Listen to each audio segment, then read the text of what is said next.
Bismillah ar-Rahman ar-Rahim.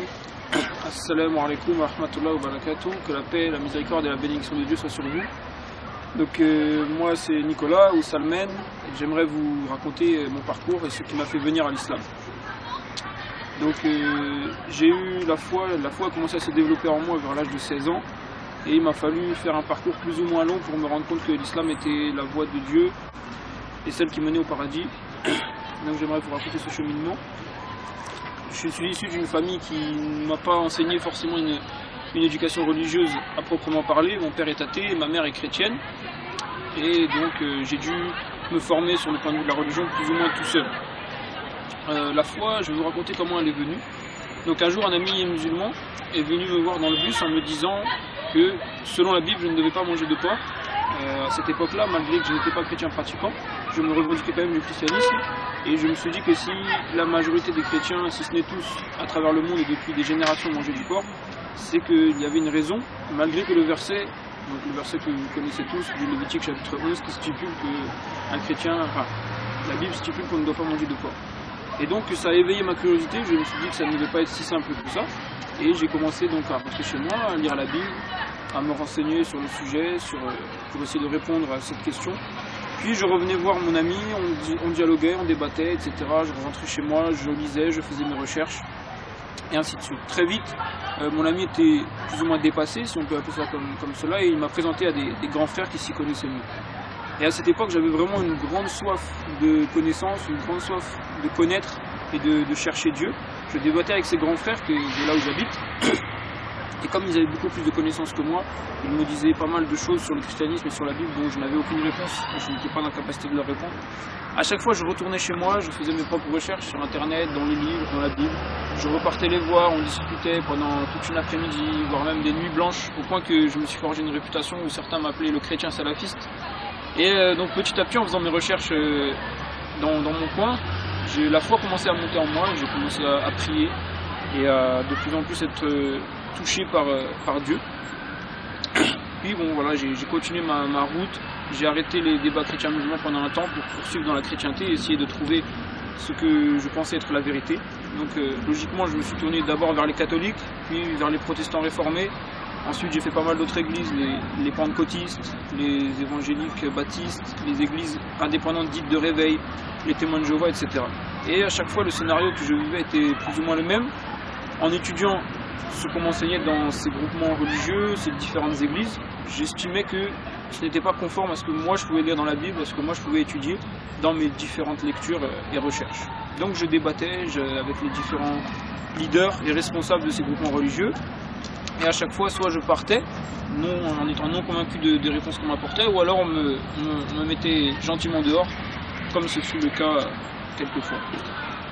Et j'ai continué ensuite toujours mon parcours dans la chrétienté. Je changeais assez souvent de propos. Au fur et à mesure de mes études, j'étais plutôt instable. Puis je suis revenu ensuite dans le débat chrétien-musulman. Et c'est là que j'ai fait la rencontre du collectif Al-Hanifia. Et avec un frère chrétien, à force de parler via internet avec eux, on s'est rencontrés à de nombreuses reprises pour des débats, des longs débats de plusieurs heures. Certains d'entre eux étaient filmés. Et donc les frères de ce collectif nous avaient posé pas mal de questions sur lesquelles on n'a jamais eu de réponse, malgré les moyens et la volonté qu'on essayait de mettre pour fournir ces réponses-là. Donc ça nous a posé beaucoup de problèmes à l'époque dans notre quête de vérité. Mais en tout cas pour ma part, je n'étais pas du tout prêt à mettre une croix sur mon passé chrétien. Je n'étais pas encore convaincu par l'islam aussi, il faut le dire. Et donc j'ai préféré continuer encore une fois ma route au sein de la chrétienté, en zigzagant encore de groupement religieux en groupement religieux. Le dernier groupement que j'avais fait, c'était les témoins de Jéhovah. Je les ai quittés comme je l'ai fait pour les autres groupements par lesquels j'ai pu passer, en débattant, en exprimant mes désaccords. J'ai pas trouvé que les réponses étaient convenables, donc je suis parti. Puis j'ai arrivé à un moment où je me suis retrouvé plus ou moins au pied du mur. J'ai fait un propre constat de mon parcours, ça faisait pas mal d'années que je poursuivais un cheminement religieux. À chaque fois, les scénarios étaient toujours les mêmes. Je ne me sentais pas vraiment satisfait. J'avais un peu l'impression de ne pas trouver la voie qui mène véritablement à Dieu. Et donc, voilà, j'observais les chrétiens. Ils étaient divisés. Je me disais que le christianisme l'avait toujours été d'ailleurs, depuis sa fondation jusqu'à aujourd'hui. que les chrétiens ne se sont jamais réussi à se mettre d'accord malgré qu'ils aient les mêmes textes. Et je me suis dit, si Dieu existe, et il existe, et ça j'ai jamais eu de doute là-dessus, il a forcément un peuple sur terre qui le représente et à qui il a demandé d'appliquer sa loi pour sa gloire et le bien-être de l'homme ici-bas. Je me suis dit, qui peut être ce peuple? Parce que le peuple de Dieu ne peut pas être représenté par des gens éparpillés ici et là de manière individuelle. Je me suis dit, la seule voie que je n'ai pas encore explorée, objectivement, c'était l'islam. Parce que jusqu'à présent, je m'étais intéressé à l'islam uniquement dans le but de me confronter et de débattre avec les musulmans de ma ville, de mon quartier. Et je me suis dit, si vraiment j'aime Dieu, je me dois d'étudier cette voie d'une manière objective et sincère. Non pas pour réfuter et débattre, mais pour savoir ce qu'il en est et connaître véritablement le message de l'islam. Donc j'ai repris contact avec un frère du collectif Hanifia avec qui j'avais eu un bon contact. Et en lui disant que voilà, j'étais arrivé à un point dans mon parcours où je voulais étudier l'islam pour savoir, toujours dans ma quête de vérité, j'avais rien à perdre. Et donc voilà, j'ai pris contact. Après, pendant 3 ou 4 mois, donc tous les jours on s'appelait, on s'envoyait des messages, des mails, on se voyait le week-end, on étudiait. Je lui ai posé 1000 questions, voilà, pour être bien sûr des choses, jusqu'au jour où avec d'autres frères, on était dans un parc et un frère m'a posé une question toute simple. Il m'a demandé, voilà, ça fait plusieurs mois que tu étudies avec le frère, qu'est-ce qui pourrait te faire dire encore que le prophète Mohammed, que la paix de Dieu soit sur lui, est un faux prophète? Et là j'ai cherché au plus profond de moi ce qui pouvait encore me bloquer et mettre des barrières entre moi et l'islam, et je n'ai pas trouvé de choses, donc je lui ai dit rien. Ensuite il m'a dit, donc s'il n'est pas un faux prophète, il était un vrai prophète. Et là j'ai baissé la tête et en fait j'avais pas envie de répondre à cette question, parce que peut-être par orgueil, par fierté de moi-même ou autre, mais j'étais obligé d'admettre ce qui était en face de mon cœur, à savoir que oui, il était un vrai prophète. Et donc il m'a dit, comme je reconnaissais déjà l'unicité de Dieu, parce qu'en tant que chrétien, ça fait déjà maintenant longtemps que j'avais mis une croix sur la doctrine de la divinité du Christ, que j'estimais que même en tant que chrétien, il n'y a aucun verset qui parle de ces choses-là. Donc j'ai dit oui, il était un vrai prophète, et il m'a dit, donc tu es musulman. Et une semaine après, j'ai officialisé ma conversion. Et pour l'anecdote, peu avant ma conversion, je me souviens, une fois, j'étais tombé sur un récit rapporté par un compagnon du prophète qui s'appelle Salman al-Farisi, qu'Allah accepte son sacrifice et lui fasse atteindre le plus haut degré du paradis. Et ce récit m'avait particulièrement touché au point que j'ai entrepris des recherches sur ce compagnon. Et le soir, en rentrant chez moi, un ami à moi m'avait envoyé un lien sur ma boîte mail où je pouvais justement, comme par enchantement, lire l'histoire de ce compagnon.